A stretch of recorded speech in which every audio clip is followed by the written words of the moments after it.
మమ్మల్ని ఎంతగానో ఆదరిస్తూ ఉండబడినటువంటి ప్రియ సోదరీమణులు అందరికీ కూడా మాఘమాస కృష్ణపక్ష ఆదివారం అమావాస్య అనగానే అద్భుతమైనటువంటి యంత్ర సాధన, మంత్ర సాధన, తంత్రిక సాధన చేసుకోవడం కోసము ఎంతగానో ఉపయోగపడేటువంటి పర్వకాలము. ఈ యొక్క తెలుగు సంవత్సరాదిలో చివరిగా వచ్చేటువంటి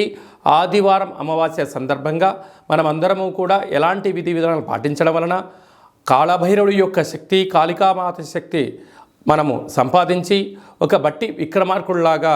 శివాజీ చక్రవర్తిలాగా, చాణక్య చంద్రగుప్తుడిలాగా అద్భుతమైన విజయం ఎలా సాధించాలో మనము ఈ వీడియోలో సవివరంగా సంపూర్ణంగా తెలుసుకుందాం.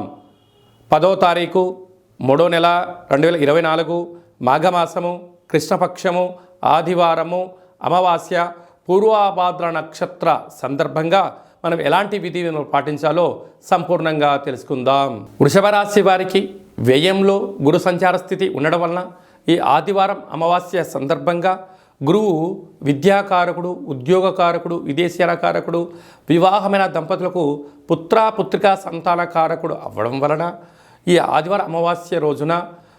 మనకు ఒక తెల్లటి క్లాతులో కానీ, పసుపు రంగు క్లాతులో కానీ, ఎరుపు క్లాతులో కానీ 1 కేజీంబావు శనగపప్పును పెట్టి